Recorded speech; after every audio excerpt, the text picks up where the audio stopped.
خلیفہ کے ہم ہیں، خلیفہ ہمارا وہ دل ہے ہمارا، آقا ہمارا ہمارا ہمارا۔ حیات مسیح کا عقیدہ عیسائیوں کا عقیدہ ہے۔ زاد المعاد میں حافظ ابن قیم فرماتے ہیں کہ یہ جو کہا جاتا ہے کہ عیسیٰ علیہ السلام 33 سال کی عمر میں اٹھائے گئے، اس کی تائید کسی حدیث سے نہیں ہوتی۔ علامہ شامی کہتے ہیں کہ انما یروان النصارى، یہ عیسائیوں کی روایت ہے۔ تفسیر فتح البیان میں بھی یہی لکھا ہے۔ مولانا عبید اللہ سندھی فرماتے ہیں یہ جو حیات عیسیٰ لوگوں میں مشہور ہے، یہ یہودی کہانی، نصابی من گھڑت کہانی ہے۔ مسلمانوں میں فتنہ عثمان کے بعد بواسطہ انصار بنی ہاشم یہ بات پھیلی، اور یہ صابی اور یہودی تھے۔ سر سید احمد خان صاحب فرماتے ہیں علماء اسلام نے قبل اس کے کہ قرآن پر غور کرتے، علماء نصارہ کی پیروی کرتے ہوئے یہ تسلیم کر لیا کہ حضرت عیسیٰ علیہ السلام زندہ آسمان پر چلے گئے ہیں۔ مولانا ابوالکلام آزاد لکھتے ہیں یہ عقیدہ اپنی نوعیت میں ہر اعتبار سے ایک مسیحی عقیدہ ہے اور اسلامی شکل میں نمودار ہوا ہے۔ علامہ شعرائی لکھتے ہیں عیسائی علماء نے یہودیوں کو دائرہ عیسائیت میں لانے کی خاطر بے سر و پا باتیں عوام میں پھیلا دی۔ ان میں سے ایک یہ ہے کہ عیسیٰ علیہ السلام زندہ ہو کر آسمان پر چڑھ گئے اور قیامت کے قریب آ کر عیسائیوں کے دشمنوں کا کلا کما کریں گے۔ غلام احمد پرویز لکھتے ہیں حقیقت یہ ہے کہ حضرت عیسیٰ علیہ السلام کے زندہ آسمان پر اٹھائے جانے کا تصور عیسائیت میں بات کی اختراع ہے۔ ممتاز عرب عالم دین عبدالکریم الخطیب فرماتے ہیں قرآن مجید میں مسیح کی دوبارہ آمد کا کوئی ذکر نہیں۔ مسیح کے بارے میں اکثر روایات علماء اہل کتاب یعنی عیسائیوں نے اسلام میں داخل کی ہیں۔ اس زمانے میں مولویوں کا عجیب حال ہے، خود عیسائیوں کے عقیدے اپنا کر عیسائیت کی تبلیغ میں ان کی مدد کرتے ہیں، دوسری طرف حضرت بانی جماعت احمدیہ جنہوں نے عیسائیت کی تبلیغی جلغار کو روک کر انہیں شکست دی، ان کو عیسائیوں کا ایجنٹ قرار دیتے ہیں، گویا الٹا چور کوتوال کو ڈانٹے۔ یاد رہے حیات مسیح کا عقیدہ رکھ کر کوئی مسلمان پادریوں کے آگے کھڑا نہیں ہو سکتا۔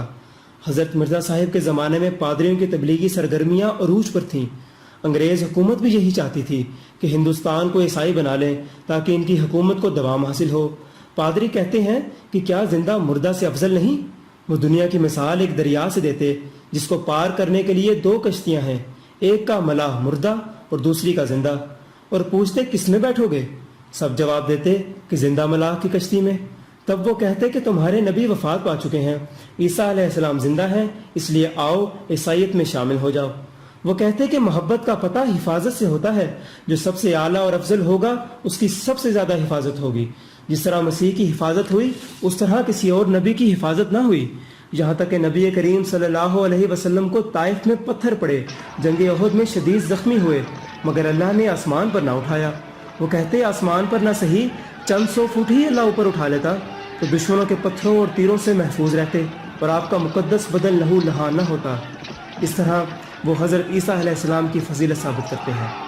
وہ قرآن کریم کی آیات دکھاتے کہ نبی کریم صلی اللہ علیہ وسلم سے پہلے تمام رسول وفات پا چکے ہیں، اگر عیسیٰ علیہ السلام صرف ایک رسول ہوتے تو وفات پا جاتے۔ وہ کہتے کہ جب کفار مکہ نے نبی کریم صلی اللہ علیہ وسلم سے زندہ آسمان پر چڑھنے کا نشان مانگا تو آپ نے انکار کر دیا کہ میں بشر رسول ہوں، اگر عیسیٰ علیہ السلام بھی بشر رسول ہوتے تو کبھی زندہ آسمان پر نہ جا سکتے، اس لیے لازماً ان کو اللہ کا بیٹا ماننا پڑے گا۔ چنانچہ جہاں ہزاروں لاکھوں مسلمان عیسائی ہو رہے تھے، وہاں بڑے بڑے مولوی بھی عیسائی بن کر پادری بن رہے تھے اور اسلام کے خلاف زہریلی کتابیں شائع کر رہے تھے۔ مشہور پادری عماد الدین پہلے مولوی اور آگرہ کی شاہی مسجد میں مفتی اور خطیب تھا۔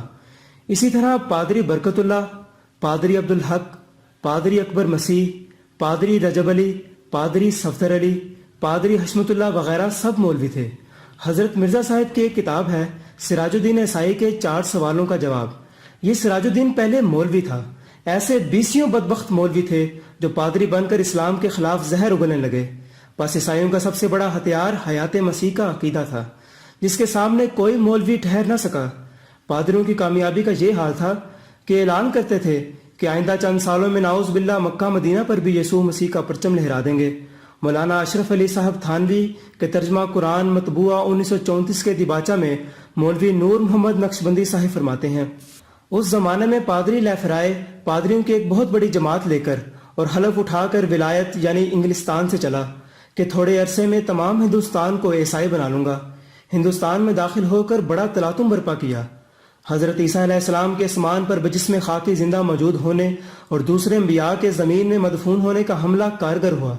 تب مولوی غلام احمد قادیانی کھڑے ہو گئے اور لیفرائے اور اس کی جماعت سے کہا کہ عیسیٰ علیہ السلام جس کا تم نام لیتے ہو دوسرے انسانوں کی طرح فوت ہو کر دفن ہو چکے ہیں، اور جس عیسیٰ علیہ السلام کے آنے کی خبر ہے وہ میں ہوں، پس اگر تم سعادت مند ہو تو مجھے قبول کر لو۔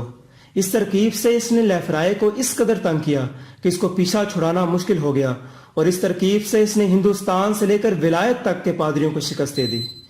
مولانا سید حبیب صاحب فرماتے ہیں اس وقت کے آریہ اور مسیحی مبلغ اسلام پر بے پناہ حملے کر رہے تھے، علماء زیادہ کامیاب نہ ہوئے۔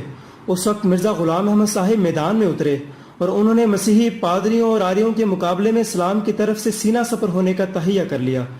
مجھے یہ کہنے میں ذرا باک نہیں کہ مرزا صاحب نے اس فرض کو نہایت خوبی اور خوش اسلوبی سے ادا کیا اور مخالفین کے دانت کھٹے کر دیے۔ مولانا ابوالکلام آزاد نے حضرت مرزا صاحب کو اسلام کا فتح نصیب جرنیل قرار دیا۔ مرزا حیرت دہلوی صاحب فرماتے ہیں کہ کسی بڑے سے بڑے آریہ اور پادری کو یہ مجال نہ تھی کہ وہ مرحوم کے مقابلہ میں زبان کھول سکتا۔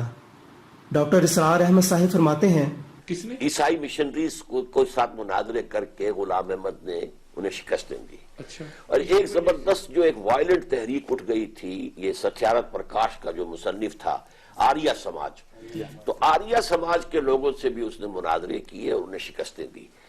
حضرت مرزا صاحب فرماتے ہیں اے میرے دوستو، اب میری ایک آخری وصیت کو سنو اور ایک راز کی بات کہتا ہوں، اس کو خوب یاد رکھو کہ تم اپنے ان تمام مناظرات کا جو عیسائیوں سے تمہیں پیش آتے ہیں پہلو بدل لو، اور عیسائیوں پر یہ ثابت کر دو کہ در حقیقت مسیح ابن مریم ہمیشہ کے لیے فوت ہو چکا ہے۔ جب تم مسیح کا مردوں میں داخل ہونا ثابت کر دو گے اور عیسائیوں کے دلوں میں نقش کر دو گے تو اس دن تم سمجھ لو کہ آج عیسائی مذہب دنیا سے رخصت ہوا۔ جب تک ان کا خدا فوت نہ ہو ان کا مذہب فوت نہیں ہو سکتا۔ ان کے مذہب کا ایک ہی ستون ہے اور وہ یہ ہے کہ اب تک مسیح ابن مریم آسمان پر زندہ بیٹھا ہے۔ اس ستون کو پاش پاش کر دو، پھر نظر اٹھا کر دیکھو کہ عیسائی مذہب دنیا میں کہاں ہے۔ صلی علی نبیک دائما فی هذه الدنیا وبعث ثانی یا عین فیض